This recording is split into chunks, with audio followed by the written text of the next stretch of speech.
تمام تعریفیں حمد اور ثنا اللہ تبارک و تعالی کے لیے۔ درود و سلام نبی اکرم نور مجسم شفیع معظم احمد مجتبیٰ جناب حضرت محمد مصطفیٰ صلی اللہ تعالی علیہ وسلم کی ذات والا صفات کے لیے حمد و صلات کے بعد مسلمان کا یہ عقیدہ ہے کہ ہمارا خالق اللہ ہے، ہمارا مالک اللہ، ہمارا رازق اللہ۔ جب یہ ساری چیزیں، ساری عطائیں، ساری نعمتیں اللہ کی ہیں تو پھر مسلمان کی ساری توجہ بھی اللہ ہی کی جانب ہونی چاہیے۔ اسے کوشش کرنی چاہیے کہ وہ ہر معاملے میں، ہر مسئلے میں، ہر پریشانی میں اپنی توجہ اپنے رب کریم کی جانب مبذول رکھے۔ انسان جب اپنے علم پر بھروسہ کرنے لگتا ہے یا اپنی عقل پر بھروسہ کرنے لگتا ہے یا اپنے تعلقات پر بھروسہ کرنے لگتا ہے یا اپنی دولت پر، مال پر، صحت پر، تو ایک بہت بڑے دھوکے کا شکار ہو جاتا ہے۔ اور انسان جب انسانوں پر بھروسہ کرنے لگتا ہے تو پھر اللہ تعالیٰ اسے بعض اوقات انسانوں کے سپرد کر دیتا ہے، انسانوں کے سپرد۔ اور بہت سارے ایسے لوگ بھی ہوتے ہیں جو رب کریم کو بھولتے ہیں اور وہ اپنی ساری توجہ انسانوں کی طرف، دنیا کی طرف، دنیا داروں کی طرف کر لیتے ہیں، تو اللہ تعالیٰ فرماتا ہے پھر میں انہیں یہ سزا دیتا ہوں کہ وہ مجھے بھولنے نکلے تھے تو میں نے انہیں ان کا اپنا آپ بھی بھلا دیا، اپنا آپ بھی۔ سورہ حشر کو دیکھیے گا، فرمایا وَلَا تَكُونُوا كَالَّذِينَ نَسُوا اللَّهَ فَأَنسَاهُمْ أَنفُسَهُمْ۔ ان لوگوں کی طرح نہ ہو جانا جنہوں نے اللہ کو بھلا دیا تو اللہ نے پھر انہیں ان کا اپنا آپ بھی بھلا دیا، انہیں اپنی بھی ہوش نہیں رہی۔ وہ ایسے مسائل میں گھر گئے، وہ ایسی آزمائشوں میں الجھ گئے، وہ ایسی دنیا داری کے اندر الجھے کہ انہیں اپنا بھی پتہ نہ چلا۔ اب تو ڈھونڈتا پھرتا ہوں اے اقبال اپنے ہی آپ کو، اب تو ڈھونڈتا پھرتا ہوں اے اقبال اپنے آپ کو، آپ ہی گویا مسافر، آپ ہی منزل ہوں میں۔ جب انسان خدا فراموش ہوتا ہے تو خود فراموش ہو جاتا ہے۔ ہمارا بڑے زمانے سے تکیہ ہے، کبھی امریکہ پر، کبھی یورپ پر، کبھی برطانیہ پر، کبھی مالداروں پر، کبھی اسلحے والوں پر۔ اس کا نقصان یہ ہوا کہ اپنا کوئی وجود نہیں رہا، اپنا کوئی نظریہ نہیں رہا، اپنی کوئی سوچ نہیں رہی۔ ایسے محسوس ہوتا ہے کہ کوئی منشور نہیں، کوئی دستور نہیں، لگام منہ میں ہے اور اس کا سرا کسی کے ہاتھ میں ہے، وہ جدھر چاہتا ہے ہمیں گھما لیتا ہے۔ اللہ فرماتے ہیں یوں نہ ہو جانا کہ تم رب کو بھلا دو اور پھر تمہیں اپنا آپ بھی بھول جائے۔ اولئک ھم الفاسقون، فرمایا یہ وہ لوگ ہیں جو نافرمان ہیں اللہ کے، یہ نافرمان ہیں۔ جب یہ نظریہ بن گیا، جب یہ ذہن بن گیا کہ پیدا اللہ نے کیا ہے، دینا اللہ نے ہے، عطا کرنے والا اللہ ہے، نوازنے والا اللہ ہے، تو پھر ساری توجہ دنیا داروں کی طرف رکھنا، میں اللہ والوں کی طرف توجہ رکھنے کا قائل ہوں، میں وہ سمجھتا ہوں، ہم اس چیز کے قائل ہیں، لیکن وہ بھی کوئی آستانہ ہے کہ جہاں حق مرشد کا نعرہ تو بڑا لگے پر رب کا نام ہی نہ سننے کو ملے۔ یہ بھی کوئی بات ہوئی کہ جہاں یہ تو نعرہ زور سے لگے کہ جیوے جیوے مرشد جیوے، لیکن استغفار کا درس ہی نہ ملے۔ جہاں ہر وقت یہ بتایا جائے کہ یہاں آ گئے تو بچ گئے، کیسے بچیں گے؟ میرے رسول پاک علیہ السلام کا دروازہ سب سے بڑا دروازہ ہے، حضور کا دروازہ سب سے بڑا دروازہ ہے، لیکن میرے دوستو یاد رکھنا، نبی پاک علیہ السلام نے بھی لوگوں کو جب رستہ دکھایا ہے تو رب کریم کا رستہ دکھایا ہے، اللہ کا رستہ دکھایا، اللہ کریم کا رستہ دکھایا، لوگوں کو رب کی طرف توجہ کرائی۔ میرے رسول کریم سید عالم صلی اللہ تعالی علیہ وسلم نے لوگوں کی اللہ کی جانب توجہ کرائی اور لوگوں سے یہ کہا کہ وہ اپنے رب کریم کی جانب اپنا ذہن رکھیں، اپنی توجہ اپنے اللہ کی جانب مبذول کریں۔ میری بات کو اچھے طریقے سے سمجھیے گا، علم اللہ تبارک و تعالی عطا کرتا ہے، تو اسے اللہ کی عطا ہی سمجھنا چاہیے۔ کچھ لوگوں کے پاس علم ہوتا ہے پر علم نافع نہیں ہوتا، وہ ٹامک ٹونجا مارتے رہتے ہیں ساری زندگی۔ علم کو اللہ کی عطا سمجھیں، اپنی عقل پر اپنے شعور پر زیادہ بھروسہ نہ سمجھیں، نظر اللہ پہ رکھیں۔ حضرت مولا علی شیر خدا کرم اللہ تعالی وجہہ الکریم سے کسی نے پوچھا تھا بڑا عالم کون ہوتا ہے؟ ہمارے ہاں تو اب وہ والے عالم پائے جاتے ہیں نا، اللہ ماشاء اللہ، جو ممبر پہ بیٹھتے ہیں تو دعوے ہی دعوے، ممبر پہ بیٹھتے ہیں تو دعوے ہی دعوے، اس طرح کے عالم ہمارے ہاں پائے جاتے ہیں۔ وہ ہر بات میں دعویٰ کرتے ہیں، میں یہ کر دوں گا، میں وہ کر دوں گا۔ یہ مزاج علماء کا نہیں۔ حضرت علی المرتضیٰ سے کسی نے پوچھا بڑا عالم کون ہوتا ہے؟ فرمایا بڑا عالم وہ ہوتا ہے کہ جسے مسئلے کا پتہ نہ ہو تو وہ کہہ دے مجھے نہیں پتہ، میں پتہ کر کے بتاؤں گا، غلط بات بیان نہ کرے۔ امام مالک سے کسی نے کوئی مسئلہ پوچھا تو آپ فرمانے لگے مجھے اس سوال کا جواب نہیں آتا، ہمارے بزرگ سمجھاتے کیا ہیں؟ وہ کہنے لگا آپ اتنے بڑے امام ہیں تو اس سوال کا جواب نہیں آتا۔ آپ فرمانے لگے اگر مجھے ہر سوال کا جواب آتا پھر تو میں خدا ہوتا، مجھے ہر سوال کا جواب نہیں آتا، مجھے تو اتنا آتا ہے جتنا میرے رب نے مجھے عطا کر دیا ہے۔ اپنی نظر اللہ پہ رکھیں، نکل آئیں اس معمے سے باہر کہ میں کوئی بلا ہوں، مجھے بڑا پتہ ہے، میرے پاس 6 ڈگریاں ہیں، مجھے 10 جگہ پہ تدریس کا شغف حاصل ہے، اس سے نکلیں باہر۔ قرآن مجید دیکھیے گا، اللہ تعالیٰ نے ارادہ قدرت فرمایا کہ میں حضرت آدم کو بناؤں گا، پھر بنانے کے بعد فرمایا فرشتوں سجدہ کرو آدم کو، سب نے سجدہ کیا الا ابلیس ابا واستکبر وکان من الکافرین، سب نے سجدہ کیا سوائے ابلیس کے، اس نے انکار بھی کیا، تکبر بھی کیا اور کافروں میں سے ہو گیا۔ تو یہ جب اللہ تعالیٰ نے سجدہ کرایا تو کیسے کرایا؟ اللہ تبارک و تعالیٰ نے نا حضرت آدم کو علم سکھایا خود، وعلم آدم الاسماء کلہا، خود اللہ فرماتے ہیں کہ میں نے جناب آدم علیہ السلام کو تمام اشیاء کے نام سکھائے، سب اشیاء کے نام سکھائے۔ تو وہ چیزیں پھر میں نے نا، اللہ فرماتے ہیں میں نے فرشتوں پہ پیش کی، میں نے کہا کہ بتاؤ ان کے نام کیا ہے، تو فرشتوں نے جو جواب دیا ہے وہ سمجھنے والا ہے۔ اللہ نے چونکہ خود علم سکھایا تھا حضرت آدم کو، جناب آدم سکھایا تھا، لیکن فرشتوں کو نہیں سکھایا تھا۔ تو اللہ کریم نے فرمایا فرشتوں اب یہ بتاؤ ان چیزوں کے نام کیا ہیں؟ تو فرشتے کیا کہتے ہیں؟ فرشتے عرض کرتے ہیں قالوا سبحانک لا علم لنا۔ آپ کبھی یقین کریں اس چیز کی لذت لیں تو مزہ آ جائے۔ کہا قالوا سبحانک، کہنے لگے تو پاک ہے، قالوا سبحانک، کہنے لگے تو بھئی آدم علیہ السلام کو نام سکھا لیے، پھر فرشتوں کے سامنے وہ چیزیں پیش کر کے کہا ان چیزوں کے نام بتاؤ، تو فرشتے کیا کہتے ہیں؟ کہتے ہیں قالوا سبحانک، تو پاک ہے، لا علم لنا، ہمارے پاس کوئی علم نہیں، الا ما علمتنا، ہمیں تو اتنا پتہ ہے جتنا تو نے ہمیں سکھا دیا ہے، ہمیں تو اتنا پتہ ہے جتنا تو نے ہمیں، لا علم لنا، ہمارے پاس کوئی علم نہیں ہے، اتنا ہی پتہ ہے جتنا تو نے ہمیں سکھا دیا ہے، اس سے زیادہ ہمارے پاس علم۔ اور یہ کیوں تو نے ہمیں جتنا سکھایا اتنا پتہ ہے؟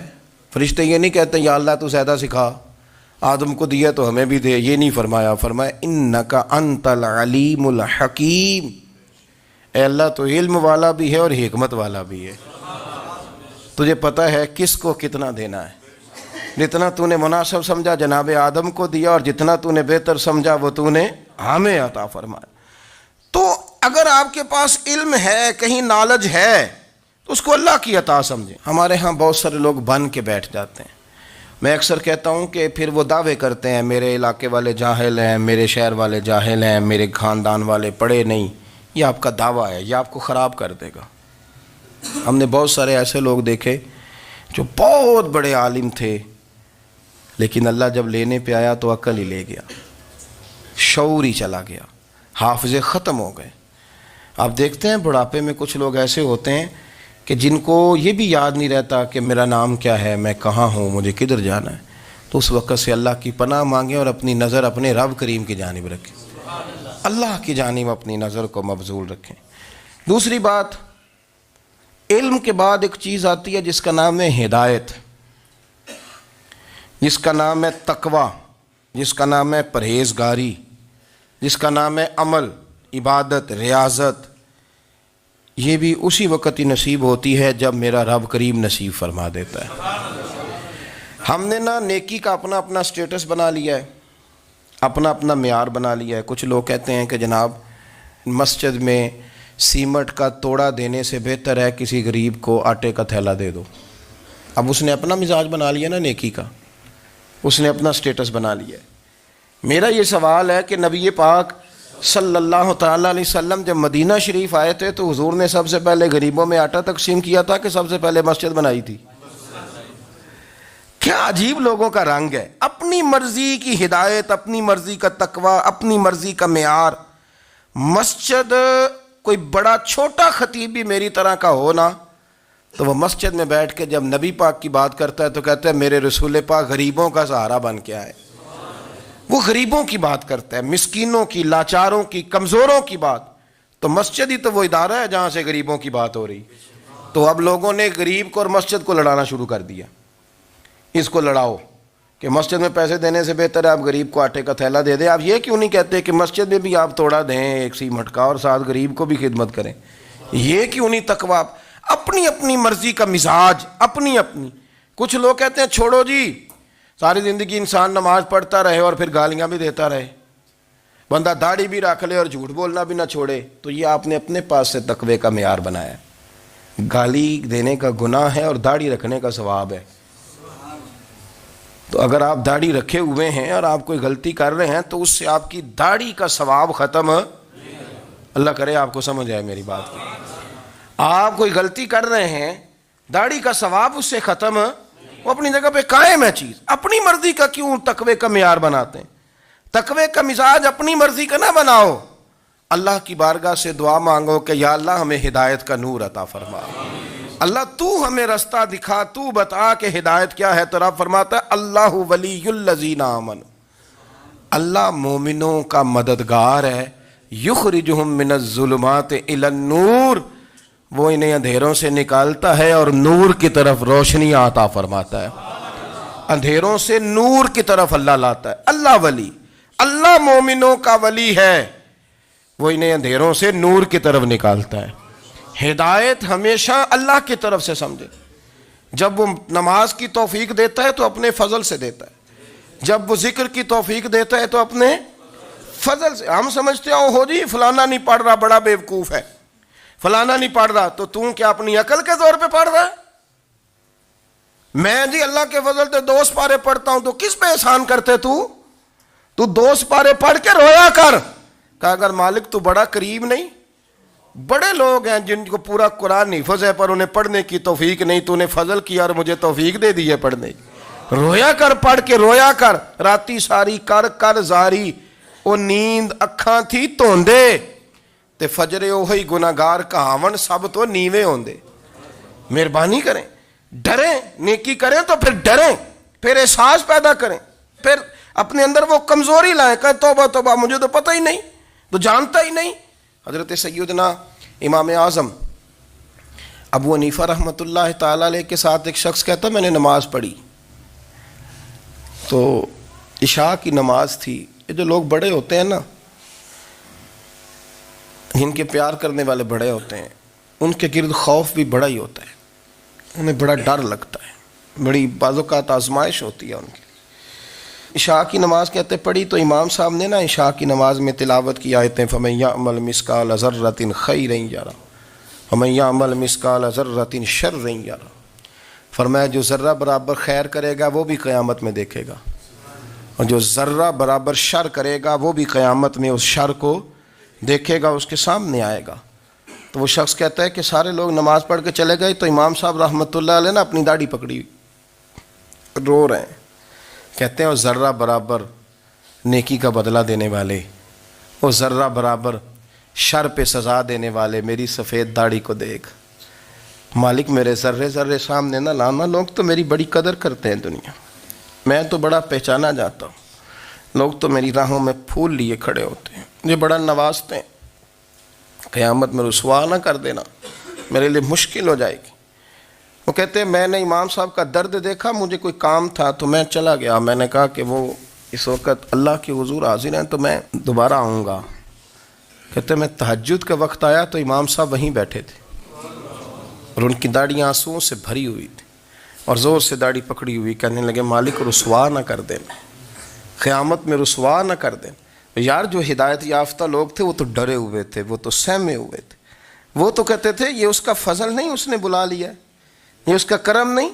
حضرت بایزید بسطامی کسی کافر کو دیکھتے تو رو پڑتے، کہتے مالک تو کتنا کریم ہے، یہ بے ایمان رہ گیا، تو نے اپنے فضل سے مجھے اپنے نبی کا غلام بنا لیا۔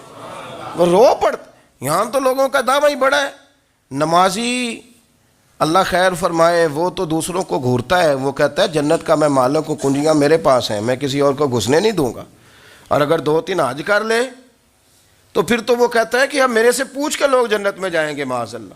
اور اگر وہ 2 4 5 7 دفعہ کوئی نفل پڑھ لے تو پھر وہ کہتا ہے چھوڑیں جی سارے لوگ بے عمل ہیں، میں اکیلا نیک ہوں۔ نہ ایسا کریں، اپنی توجہ اپنے رب پہ رکھیں، اپنی توجہ اپنے معین الملت والدین، عطائے رسول، ہند الولی، غریب نواز، خواجہ معین الدین چشتی، حضرت خواجہ اجمیر، شاہ اجمیر، شاہ اجمیر، والی ہندوستان۔ آخری عمر میں نا سارا دن روتے گزر جاتا، ساری رات روتے گزر جاتی، ذرا سی کوئی بات کرتا تو رو پڑتے ہیں، آنکھیں آنسوؤں سے بھری رہتی۔ اور کئی دفعہ اپنے بھی پریشان ہو جاتے ہیں نا کہ یار تو ایک بات کی جان ہی نہیں چھوڑ رہا۔ تو خواجہ قطب الدین صاحب بختیار کاکی سے لوگوں نے کہا کہ آپ مرشد سے بات کریں، اتنا بھی تو نہیں نہ رونا چاہیے، ہر وقت اس کے آنسو کی کریے، عاشق دا کام ہی رونا تونا، تے بھی نہ رویو نہیں منظوری، یہ عاشق سدا ہی روندا رہندا ہے، پاویں وصل ہوئے تے پاویں دوری، ہر وقت رونے کا کیا مطلب ہے؟ تو خواجہ قطب صاحب کہتے ہیں میں قریب گیا تو میں نے پیر دبائے، میں نے کہا سونیا لوگ تو کچھ بھی نہیں کرتے، تو نے تو کمال کر دیا، 90 لاکھ آدمی مسلمان کر دیا، دنیا کچھ نہیں کرتی، تو نے 50 سال ساری رات مصلے پہ بیٹھ کے رب راضی کیا، تو شہزادہ تھا، حضور کی اولاد تھا، لیکن معین الدین تیرا ایک پلاٹ بھی نہیں، تو نے طالب علم پالے، انہیں غریبوں کو دیا، تو نے نوازا، کوئی شے نہیں تیرے پاس، ہر چیز تو نے، ساری رات روتے ہو، سارا دن روتے ہو۔ تو خواجہ قطب الدین صاحب کہتے ہیں میں نے جب عرض کیا تو خواجہ صاحب مجھے گلے لگا لیا، چیخ مار کے روئے، کہنے لگے قطب الدین پتر داڑھی سفید ہو گئی، جانے کا وقت آ گیا، جو تو نے نیکیاں گنوائی ہیں وہ ہیں صحیح میرے پاس، پر یار کی بارگاہ میں پیش کرنے کے قابل ایک بھی نہیں، ایک بھی نہیں۔ تو بارگاہ تو دیکھ کتنی بڑی ہے، رسول کریم کی بارگاہ میں پیش کرنے کے قابل ان میں سے ایک بھی نہیں، تو آستانہ دیکھ کتنا بڑا ہے، کیا پیش کروں گا، کیا عرض کروں گا حضور کی بارگاہ میں، کس طرح؟ وہ یار جو بڑے تھے وہ تو ڈرے ہوئے تھے، سہمے ہوئے تھے، وہ تو بڑی آزمائش میں تھے، لیکن میرا اور آپ کا رٹا 2 نمازیں پڑھ کے 6 نمازوں کا دعویٰ کرنا اور لمبی چوڑی کہانیاں بنانا اور اپنے منہ سے اپنی تعریفیں کرنا، اس سے تھوڑا باہر آئیں۔ رزق بھی میرا اللہ ہی دیتا ہے، علم بھی اللہ دیتا ہے، رزق بھی۔ بڑے بڑے فقیروں کو مالدار ہوتے دیکھا، بڑے بڑے مالداروں کو فقیر ہوتے دیکھا، بڑے بڑے، میرے ایک بڑا سخی قسم کا سجن ہے، بڑا پیارا ہے، میں اسے سخی مانتا ہوں، میں نے اپنی پریشانیوں کے دنوں میں بھی اس شخص کو سخی دیکھا۔ ایک دن رات کو مجھے ٹیلی فون کر کے کہنے لگا کدھر ہو؟ میں نے کہا میں گھر ہوں۔ نہیں اکثر سفر میں ہوتے ہو نا؟ اور میں نے کہا طبیعت کیسی ہے؟ ٹھیک ہے، بس حال چال پوچھنا تھا۔ میں نے سمجھائی، میں نے کہا یار یہ کوئی مسئلہ ہے، ورنہ رات کے 2 بجے کوئی حال پوچھنے کو فون تو نہیں نہ کرتا، کوئی مطلب ایسا تو مسئلہ نہیں نا؟ تو میں نے بیک کال کی، میں نے کہا یار میری بات سن، مسئلہ کیا؟ کہ نہیں کچھ نہیں دل کر رہا تھا۔ میں نے کہا میری گل سن، رہے ہیں اسی 4-5 سال کٹھے، میں تین جاننا، اصل بات کر۔ کہنے لگا مکان بھی بڑا ہے، سارا کچھ ٹھیک ہے، پر وہ بڑا ہی بے نیاز ہے، کچھ حالات اس قسم کے آ گئے ہیں کہ لوگوں کو بتاؤں بھی تو لوگ ماننے کو تیار نہیں، زیادہ نہیں، مجھے نا تھوڑے سے پیسوں کی ضرورت ہے، کوئی 15-20 ہزار اگر مل جائیں، میری ضرورت۔ آپ یقین کریں میں روتا رہا ساری رات۔ میں نے کہا مہربانہ تیرا کس طرح کرانگے، اس سے لے کے زمانہ استعمال کرتا تھا، پر بے پرواہی ویخ نہ سجڑ دی، جتھے کسے دی پیش نہ جاوے، انہیں تاجاں والے در در رولے تے منگتے ہیں تخت بٹھاوے۔ سجنا کسے نو کارا مل دئی، کوئی کعبے ہو خالی آوے. واللہ خیر الرازقین. وہ کہتے تو دائیں بائیں نہ جا، رزق تو تجھے میں دوں گا، میں ہوں بہتر رزق دینے والا. بڑے بڑے بادشاہ، بڑے بڑے شہنشاہ، بڑے بڑے لوگ، ہاتھوں میں کاسے، فقیریاں. ام ربیعہ کہا کرتی تھیں، بڑی نیک اور صالح خاتون تھیں. وہ کہتی ہیں کہ میں نا بڑے امیر آدمی کی بیوی تھی، اپنے شوہر کے ساتھ چھت پہ بیٹھی تھی تو نیچے فقیر مانگنے والا آیا. اس نے بڑے درد سے صدا کی تو میں نے اپنے شوہر سے کہا کچھ دے دیں. کہا دفع کر، ان لوگوں نے دھندا بنایا ہوا ہے. کہتی میں میکے سے بھی بڑا مال لے کے آئی تھی، میرے ماں باپ بڑے امیر تھے تو میں نے نا چوری اپنے خامہ سے نظر بچا کے باتھ روم جانے کے بہانے گئی اور نیچے جا کے 5 دینار میں نے اس فقیر کی ہتھیلی پہ رکھے. کہتے اس نے 5 دینار دیکھے، پھر میری طرف دیکھا تو میں نے اس کی آنکھوں میں آنسو چمکتے دیکھے. کہنے لگے بی بی رب تیرا بھلا کرے، میں 3 دنوں کا بھوکا ہوں. کہ وہ چلا گیا. میں گھر آ گئی، جب باہر آئی تو میرا شوہر کہنے لگا تو اتنی اب اتنی تو تیز ہو گئی ہے اور تو اتنی خود مختار ہو گئی ہے، میرے بغیر پوچھے مال خرچ کرے گی، جا تجھے 3 طلاقیں. کہتی میں بالدار اور وزادار باپ کی بیٹی تھی، طلاق لے کے گھر آئی تو میرا باپ ٹوٹ گیا، چارپائی پہ چلا گیا. اوہو یہ کیا بن گیا. کہتی بڑی تکلیف رہی. 1-2 سال کے بعد میرے ابا نے میری شادی کر دی. اب جس شوہر کے پاس گئی وہ بڑا نیک تھا، پرہیزگار تھا، اللہ نے بہترین صلہ دیا. کہتی چھت پہ بیٹھی تھی، دروازے پہ فقیر آیا تو میں نے شوہر سے کہا کچھ دے دوں. کہنے لگا 5 نہ دینا، 15 دینا، 20 دینا، میں فقیر ہوں، میں نے فقر سے دولت دیکھی ہے، اسے خالی نہ لوٹانا. کہتی ہے کہ میں نیچے گئی اور جب میں نے اس کی طرف دینار بڑھائے تو میری چیخ نکلی، پیسے پھینک کے میں بے ہوش ہو کے گری. میرا شوہر نے آ کے اٹھایا، اندر لے گیا، پانی منہ پہ چھڑکا. کہنے لگا تجھے کیا ہوا. کہنے لگی یہ جو مانگنے آیا یہ میرا پہلا شوہر تھا، وہی تھا جو کہتا تھا کہ تو 5 دینار دے آئیے جا تجھے 3 طلاقیں. پڑھو نا حدیث پاک. میرے نبی پاک علیہ السلام نے فرمایا ایک بندہ گنجا تھا. گنجا کوئی ترتیب آگے پیچھے ہو جائے تو مفہوم کے لحاظ سے، لیکن میں مفہوم اس کا واضح کرتا ہوں. ایک گنجا تھا، کوئی شے نہیں تھی، سر پہ بال بھی نہیں تھے، رویا کرتا تھا. اللہ تعالیٰ نے فرشتے کو بھیجا، تجھے کیا چاہیے. تو کہنے لگا بال آ جائیں اور تھوڑا مال آ جائے. فرشتے نے ہاتھ پھیرا تو بال بھی آ گئے تو بکریاں بھی آ گئیں، لائنیں لگ گئیں، مال ہی مال ہو گئے. دوسرے کے پاس گیا، وہ کوڑا تھا. اس کو جا کے کہا کیا چاہیے. کہنے لگا شفا ہو جائے اور کچھ اللہ تعالیٰ آسانی کر دے. شفا بھی ہو گئی، گائیں بھی دے دی، بھینسیں بھی دے دی، مال ہی مال ہو گئی. پھر ایک کے پاس گیا، وہ اندھا تھا. تجھے کیا چاہیے. اس نے کہا آنکھیں مل جائیں اور کچھ ساتھ اللہ مال دے دے. اونٹ ہی اونٹ ہو گئے. جب بڑا نواز دیا تو پھر مالک نے امتحان لینے کا ارادہ کیا. یاری تیری سونا ہے پر آزمائشاں بھی تیریاں اگ. آزمائشاں تیریاں، صحیح کہہ رہا ہوں، آزمائشاں تیریاں. یاری تیری سونا ہے پر آزمائشاں تیریاں. اے سونا پرکھیا جامدائی پہلو نہ لگاں دے لگ. اللہ نے فرمایا آزمائش کرو. سب سے پہلے گنجے کے پاس آئے، اسے کہا اللہ کے رستے میں کچھ دیکھنے لگا، میرے خرچے ہی بڑے. دیکھو تو صحیح کتنی مشکل میں وقت گزارتا ہوں، حال ہی کوئی نہیں. تو اس نے کہا میں نے تو سنا ہے تو گنجا اور بھوکا ننگا تھا. کہنے لگا میں تو جدی پشتی رئیس اعظم ہوں، تجھے کس پاگل نے کہا ہے بھاگ جا. اس نے کہا اچھا جیسے تو تھا ویسے ہی ہو جائے. کھیت کھلیان اجڑ گئے، پھر سے گنجا ہو گیا. حضور علیہ السلام فرمانے لگے. پھر وہ اس کے پاس گیا جو کوڑا تھا، اسے کہا کچھ دے. کہنے لگا خرچے ہی بڑے. اب پوچھ لیں کسی امیر آدمی سے، کہے گا چکی کے نیچے ہاتھ ہے میرا، میرے سے زیادہ تو اب پریشان بندہ ہی کوئی نہیں.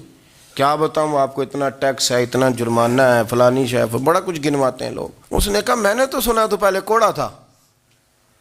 اس نے کہا جا دوڑ جا، میں تو رئیس اعظم ہوں، دادا بھی پردادا بھی اور ساری نسل ہی. اس نے کہا اچھا جیسے تو تھا ویسے ہی ہو جائے. پھر وہ گیا اندھے کے پاس اور جا کے کہا اللہ کے نام پہ کچھ دے. تو کہنے لگا رب کے نام پہ؟ یہ کھڑے ہیں اونٹ، جتنے تیرے دل کرے لے جا. اس نے کہا کیا معنی اس بات کا. کہنے لگا یار تجھے کیا بتاؤں، میں تو اندھا تھا، میں نے تو کبھی دنیا دیکھی نہیں تھی. پھر اس کریم نے فضل کیا تو مجھے بڑا کچھ دکھایا. میں کیا بتاؤں، میرا دل کر رہا ہے کہہ دوں کہ پھر اس نے کعبہ دکھایا، پھر اس نے روضہ رسول دکھایا، پھر اس نے ریاض الجنہ کے سجدے دکھائے، پھر اس نے اپنے محبوب کے دروازے کی رونقیں دکھائیں، اس نے بڑا کچھ دیا، اس نے بڑا نوازا۔ میرے پاس تو شاید میں بدکار پرانا خادم، کسے در ملی نہ ٹوئی، اے واصف یار نے نظر جو کی تھی، پھر واصف ہی ہوئی۔ یہ تو اس کا کرم ہوا۔ تو یہ وہ کہنے لگا تو اللہ کے نام پہ جان مانگ، میں وہ بھی دینے کو تیار۔ میرے پاس تو شے کوئی نہیں تھی، مجھے تو اپنا پتہ ہے، میں تو کوئی شے نہیں تھا، کچھ نہیں تھا میرے پاس۔ یہ تو ان کا کرم ہے کہ رخ ان کا ادھر ہے، اور مختصر سی میری کہانی ہے، یہ جو بھی ہے ان کی مہربانی ہے۔ تو وہ کہنے لگا میں بھی کچھ لینے نہیں آیا تھا، تیری آزمائش ہی کرنے آیا تھا، تیری عزتیں بھی سلامت رہیں گی، تیرا مال بھی سلامت رہے گا، تیری شفا بھی۔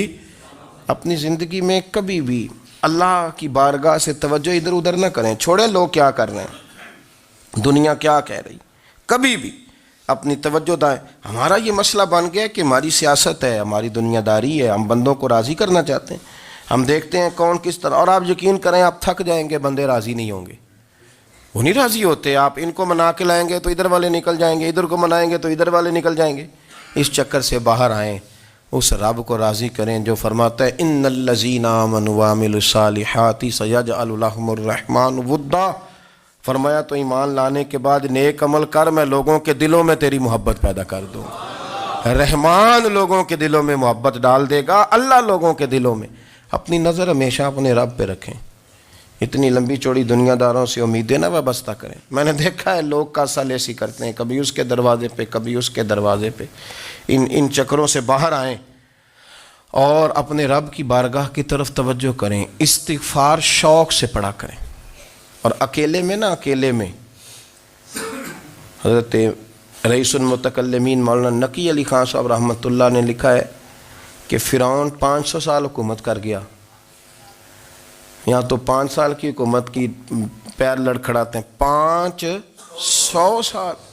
فرماتے اصل وجہ یہ تھی کہ دنیا جب سو جاتی تھی نا تو اوپر چادر لے کے تو مسلح پہ بیٹھ جاتا تھا، اور ہاتھ باندھ کے کہتا تھا رب تو ہی ہے، میرا پردہ نہ کھولنا، مالک تو ہی ہے، کرم نوازی کرنا، میری پکڑ نہ کرنا۔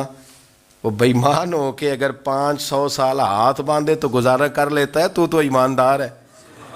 پر مسئلہ یہ ہے کہ تو رات کو بکل مار کے ہاتھ نہیں نہ باندھتا، تو منت نہیں کرتا، تو استغفار نہیں کرتا۔ توبہ کریں تو بچے رہیں۔